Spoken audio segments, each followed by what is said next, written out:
Welcome to Insightful Player TV. I see Jerome. We're having technical difficulties tonight, so we're going to be messaging. I'm going to be messaging my questions to him. But I want to welcome you for tuning in. We're going to have a great program.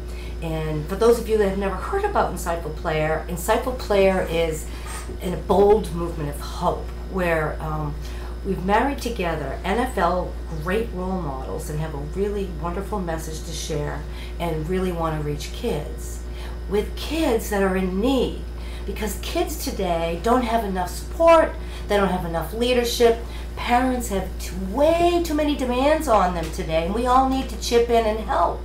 So Insightful Player is here to get these players on a platform where their messages can be heard by more kids, so we can inspire kids to go after their dreams, because this world is in a spiritual crisis, and I believe it's the children that are going to really save humanity. And I also think that we all have the ability to really step it up and really reach out to kids and really support them. Perhaps you have a neighbor that parents aren't home very much. Maybe you want to visit them. Or maybe you see a kid out in the schoolyard that's all by themselves. Or a child that sits alone in the cafeteria. Heavens to Betsy, I'm having trouble with my earbuds tonight. So, thank you for tuning in. We're really excited to have you here. And I have to tell you about our guest. His name is Gerome Sapp. He is a former player for the Ravens, the Colts, and then the Ravens again. He's an amazing role model. He grew up in the inner city in Houston, which wasn't easy, and he's going to have a lot of stories to tell you. And he didn't have a dad that was around, but he was very blessed because he had this amazing mother who was just incredible, the way she really cared for her two boys and really taught them a lot of valuable life skills. She was so dedicated, and they both ended up building tremendous character. Now, Jerome was very accomplished. In high school, he was a great student, and he was one of the top 10 NFL football players in the whole state of Texas. And we all know how big Texas is. And then from there, he went to Notre Dame. My goodness, and as well, he soared academically as well as athletically. And from there, he went into the NFL and played for 5 years.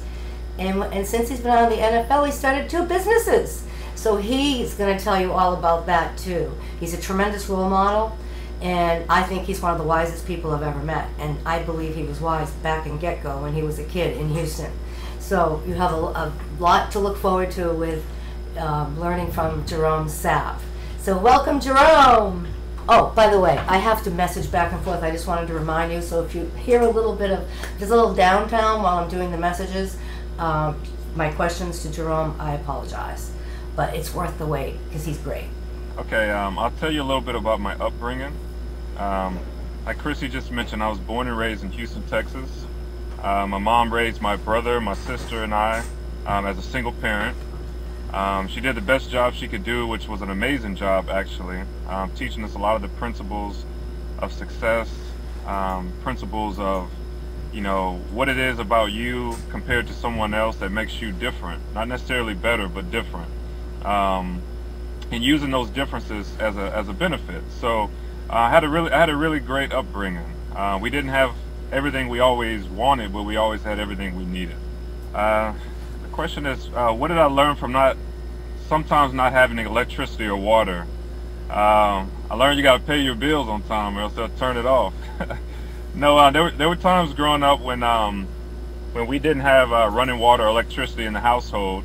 For whatever reason, usually my mom was late paying the bills, or didn't have the money to pay the bills. But it really taught you to be kind of resourceful. We had candles, and we did other things that allowed us to basically make it. And that actually allowed us as a family to kind of bond and sit around together and really talk about the things that were important to us.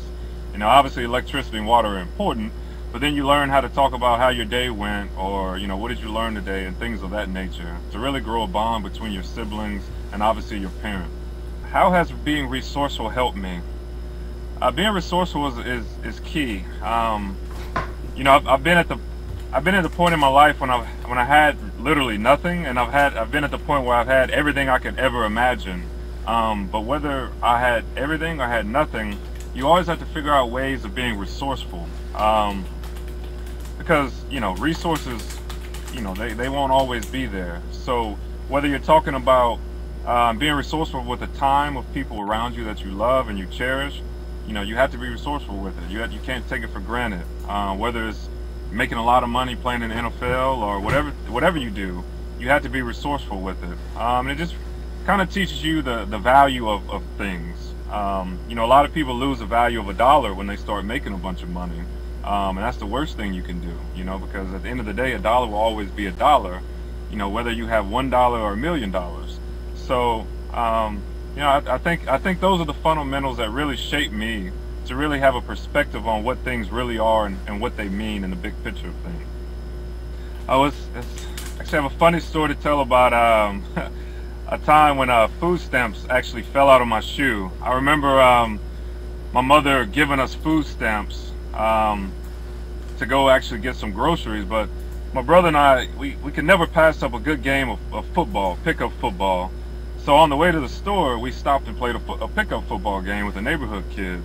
So I actually stuffed the food stamps in my shoe and, you know, carried on playing the game with the food stamps in my shoe. And I got tackled one time and the food stamps flew everywhere.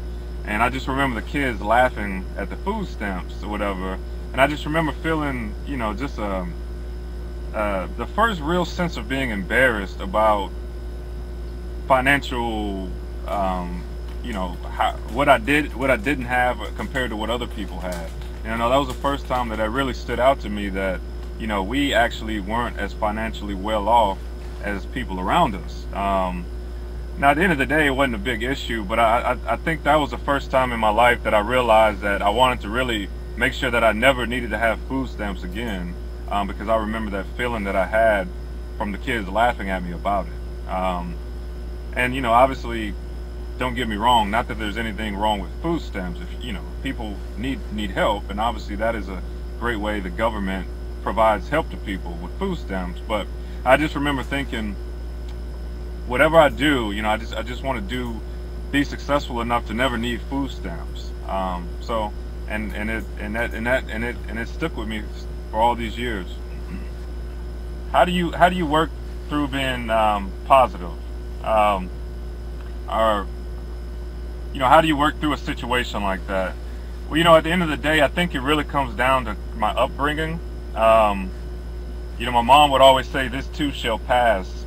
You know, obviously meaning that this trouble won't always last, or, you know, the sun will always come up tomorrow. So no matter what, I've always been taught, no matter what you're going through today, tomorrow will be a better day. Whether you really believe it or not, it will be a better day.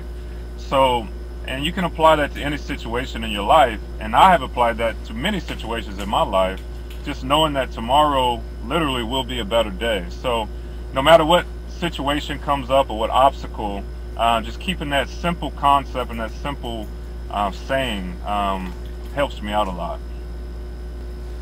Well, I was actually involved in the program Big Brothers and Little Sisters since I was actually 8 years old. And I got assigned a big brother who was, I think at the time, 23. His name was Todd Freeman. And, you know, there's people that come into your life at different points in your life that affect you in different ways. You know, some people in your life for a short period of time, some people long periods of time. But I'm very fortunate to have the guy, you know, Todd Freeman, who was my big brother since I was 8 years old, come into my life during the time that he did. I obviously didn't have a father figure growing up. I always had coaches though that stepped in and, you know, fulfilled that father role in the things that my mom couldn't really do in terms of growing into a man. But Todd was the one that was always there. He was more of a brother than a father figure. But there were times when he stepped in and was a father figure to me.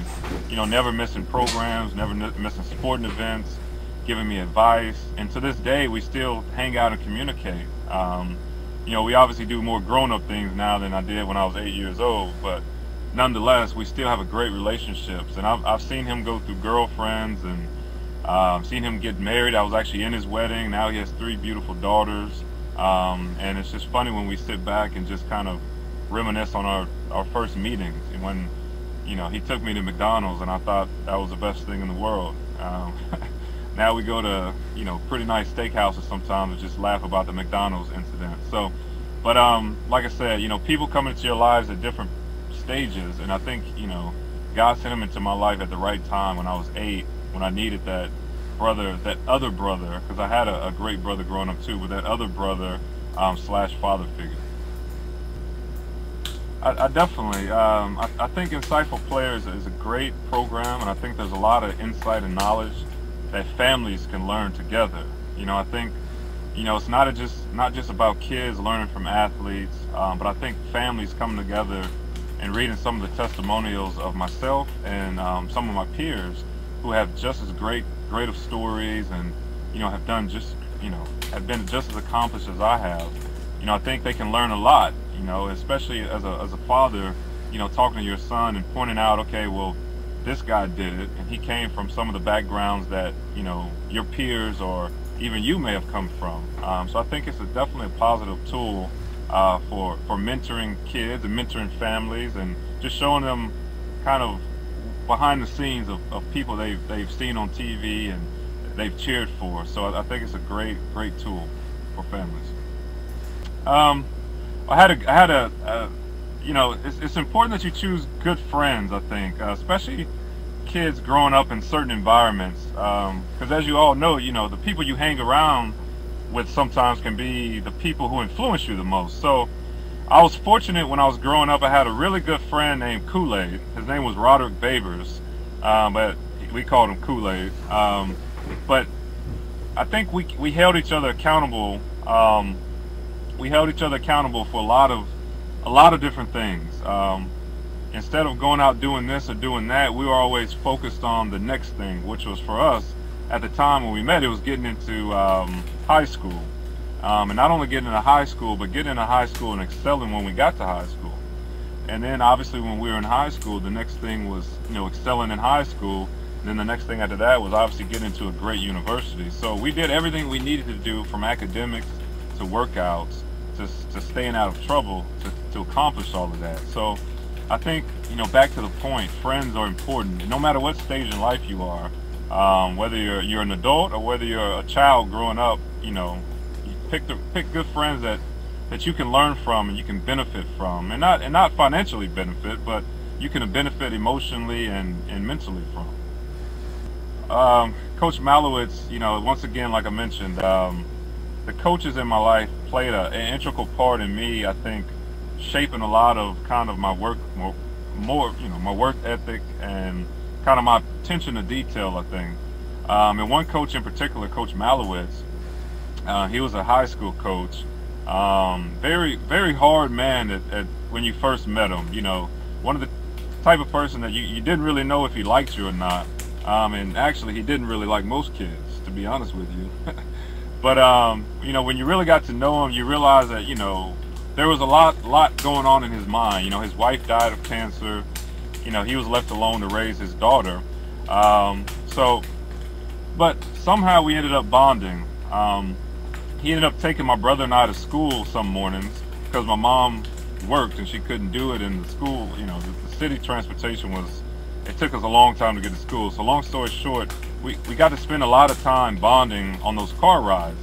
So he played an integral part, like I said, just shaping my work ethic and attention to detail, and let me actually realize that for the first time that there was something, I think, special about me compared to all the other kids and all the other athletes, in the sense of being a great athlete. You know, I never really, you know, growing up, you know, everybody you play pickup football with is good. So for the first time, you know, a coach actually sitting you down and saying, listen, Jerome, you have a chance to do what 100% of the kids you grew up with in the world want to do, which is become a professional athlete.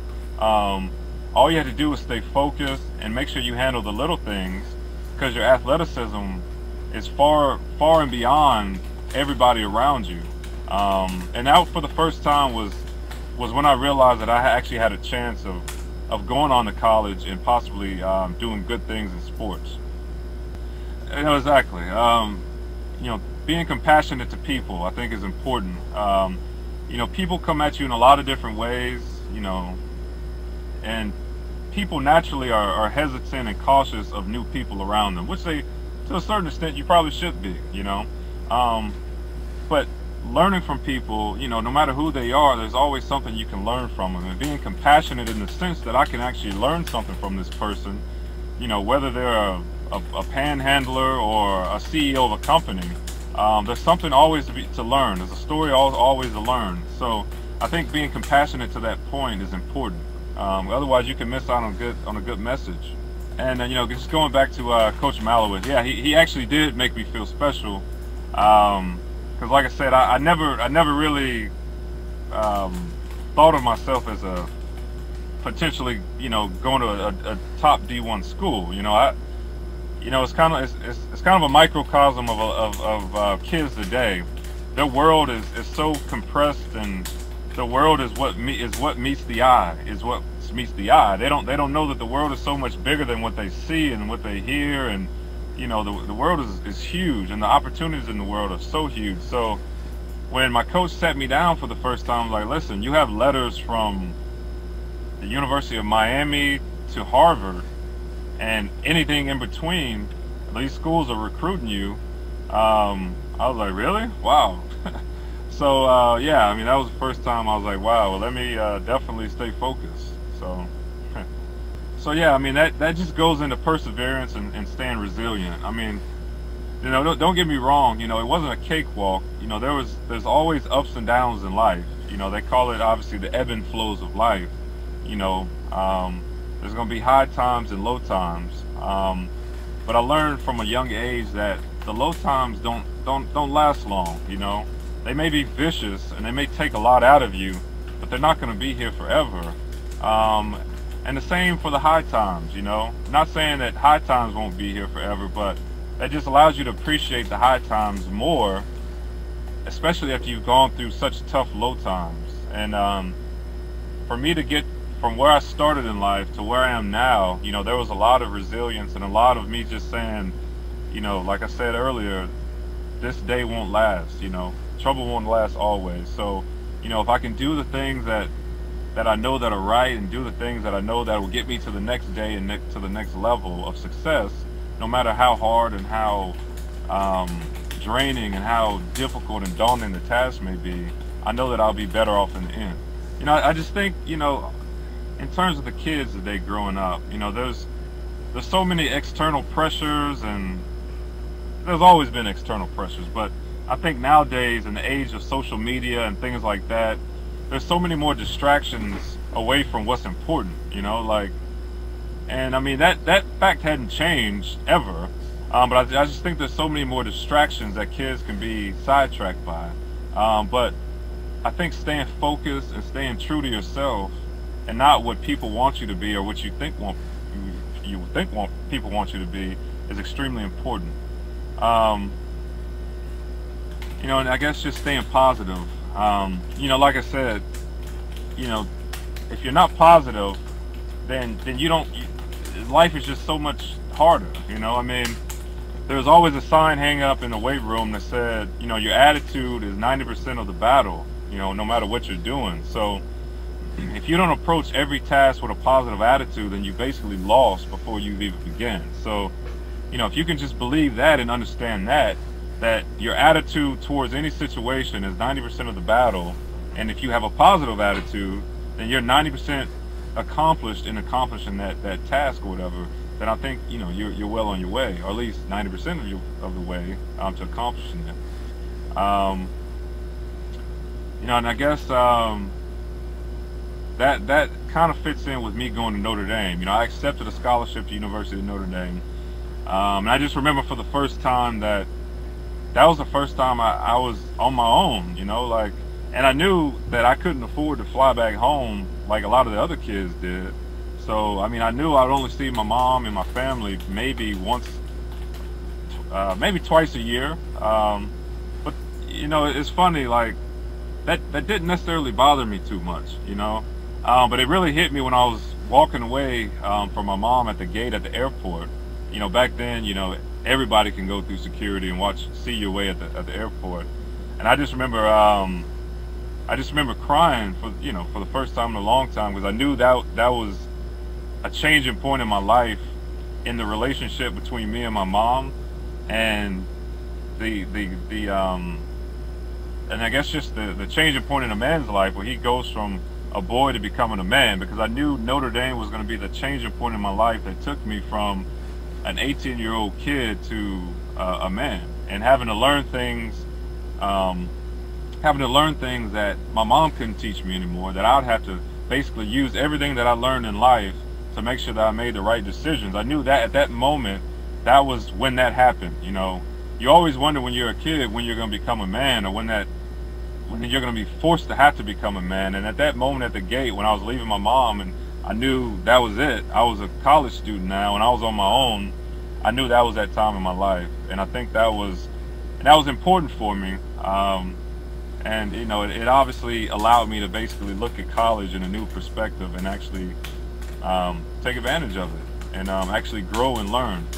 And I guess the culture at Notre Dame was weird. Me being a Texas kid, going to Notre Dame, adjusting to the cold weather, the people. Actually, I didn't really have to adjust to the people.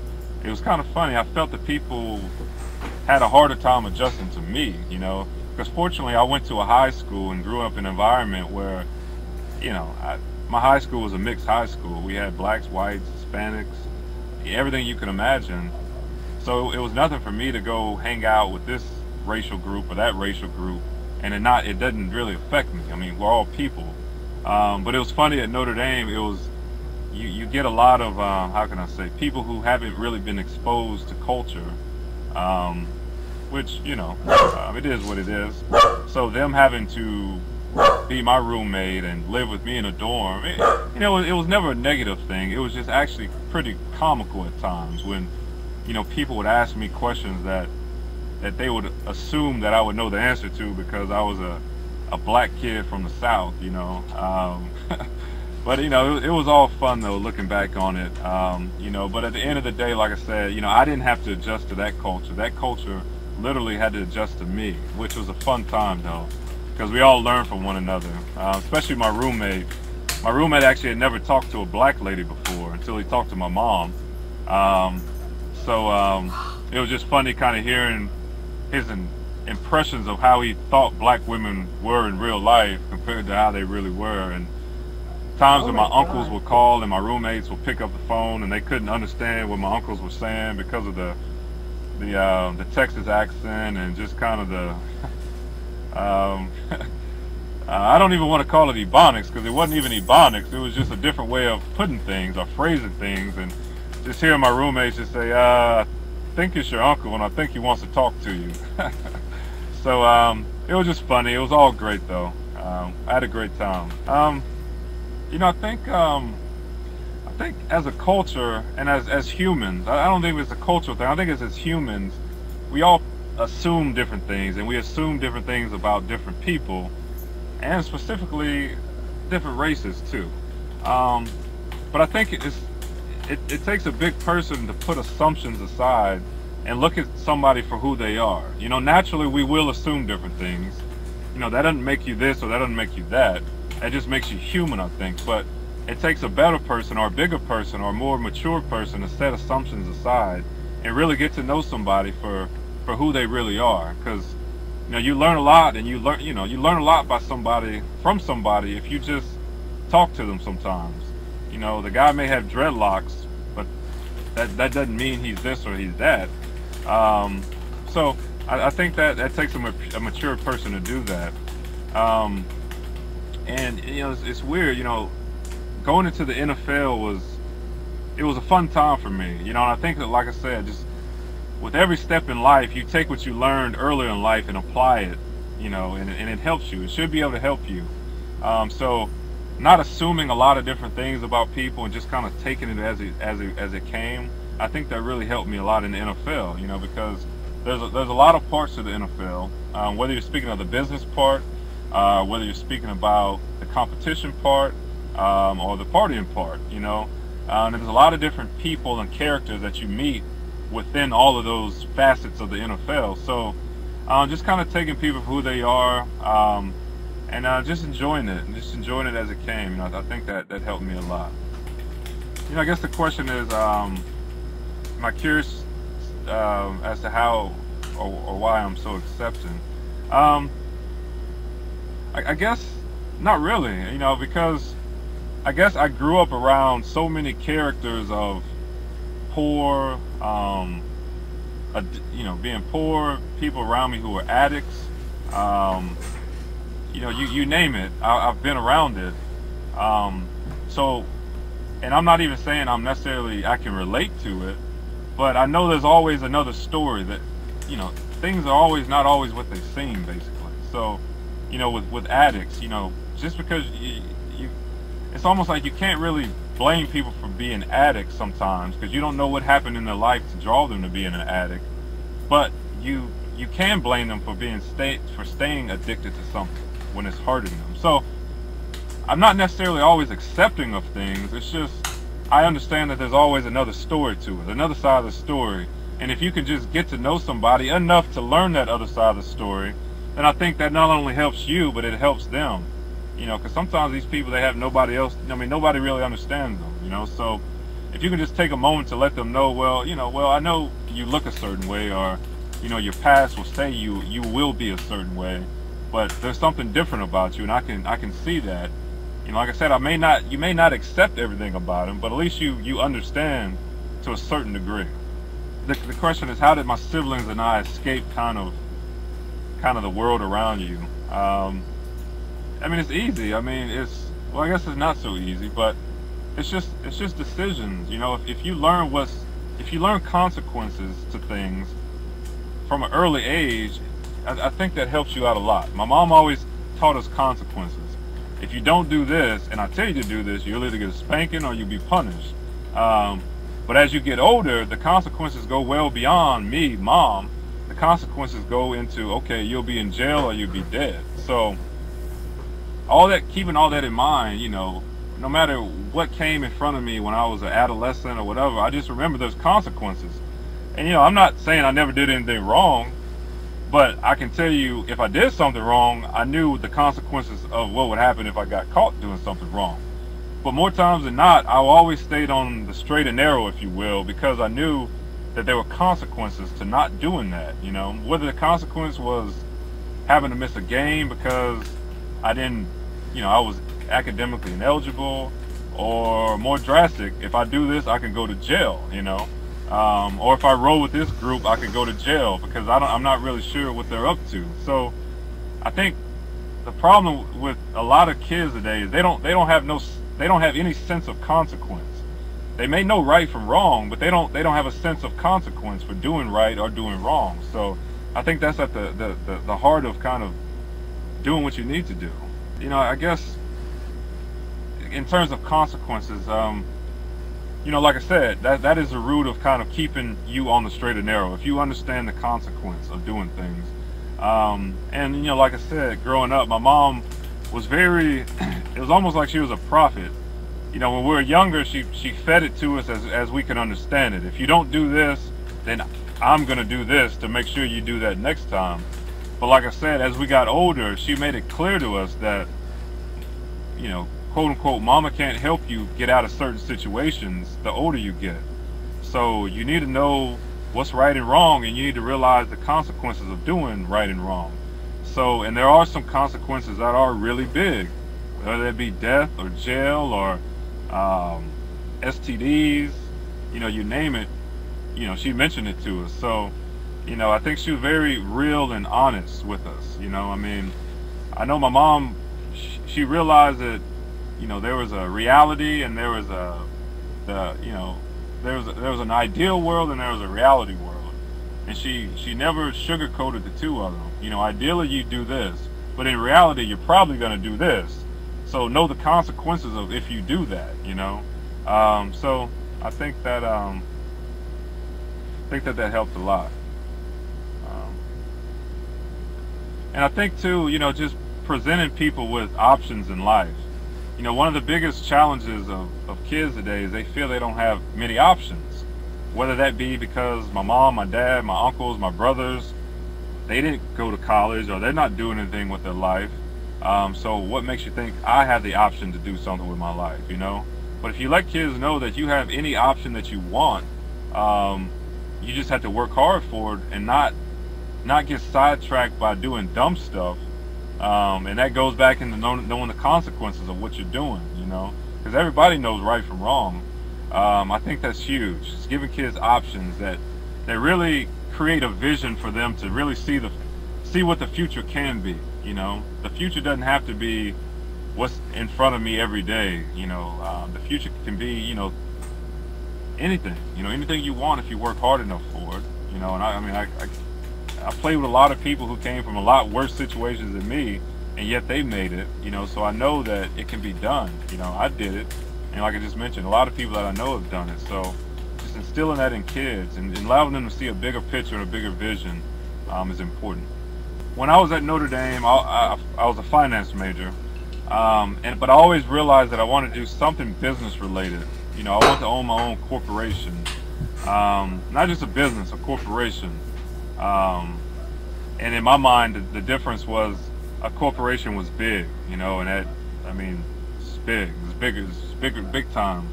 So I did a lot of things to realize that dream, taking certain classes. Obviously, like I said, I graduated in finance, but when I was actually in the NFL, I went to Harvard Business School for an executive education course, specifically on business management and entrepreneurial studies. So after that class, a few of my teammates and old Notre Dame teammates started an athletic apparel company. That company is actually outfitting a few Navy SEALs to train in right now, so that's going well. But I've also, in the meantime, started a web-based business that's actually launching next March, where we figured out a way to place a value on every individual social network and reward them for their ability to influence their peers via their social networks, but on behalf of brands who are advertising. So I think that's going to be really cool. It really mixes the idea of allowing people to be rewarded for who they are, their likeness. If I know somebody and I can recommend something to them, and I do recommend something to them, I can get rewarded for it now. People are doing this every day through social media. We just created a platform that where we can mix brand businesses and these influential people, and the businesses will reward them for it. So that's going to be actually really cool. It's going to be called Branzo.com, and that'll be, like I said, we'll launch in March of 2012. The inspiration for my web-based business actually came, it's funny, you kind of laugh at things that happened to you or didn't happen to you in your life. And I was sitting around one night thinking about how when I was a professional athlete, which was a few years ago, I used to get a lot of free stuff. And I was just kind of thinking in my head, I wish I still got a lot of free stuff like I used to get. Then I was thinking, well, brands and companies used to give me free stuff based off my ability to influence a potential target consumer of theirs. And I was thinking I wasn't even like a Peyton Manning type athlete in terms of my name value, but yet brands still gave me free stuff just for my ability to influence. So I was like, well, everybody who has a social network, via Twitter, Facebook, they can influence their peers. If you send a recommendation, most of the time their peers will check it out. So I was like, well, why don't I build a platform that allows that, and that's what I did. So that's where the inspiration came from. Just to reiterate one of the points I made in terms of resilience and perseverance. Like I said, there's always going to be bad things that happen to us. I remember in the game, before we used to go out and play football games, we used to talk about there's going to be good things and bad things that happen to us during this game. If you're a quarterback, you may throw 2 interceptions, but you may throw 2 touchdowns as well. But it's how you respond to those 2 interceptions that will dictate how well you do the rest of the game. And the people in life and in sports that can recover from the bad things that happen to them the quickest are the ones who are usually the most successful.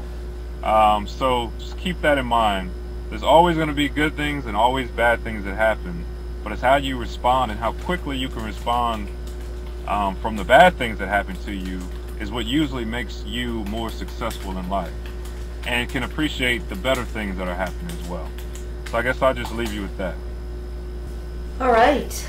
Well, I want to thank Gerome. My goodness, he's filled with wisdom. He's just incredible. When I first met him, I think my jaw dropped several times. I mean, that message that he just left us with was pretty incredible. I invite you to look at his story on insightfulplayer.com and to learn more about Gerome. He's an exceptional role model, doing some great things in the world. And, you know, this whole resilience, consequences, and perseverance, he's just so good at it. His attitude is so amazing that he has such a large perspective,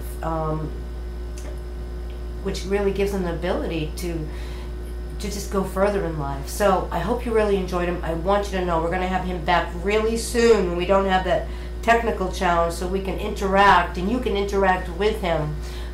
He's a wonderful, very compelling man.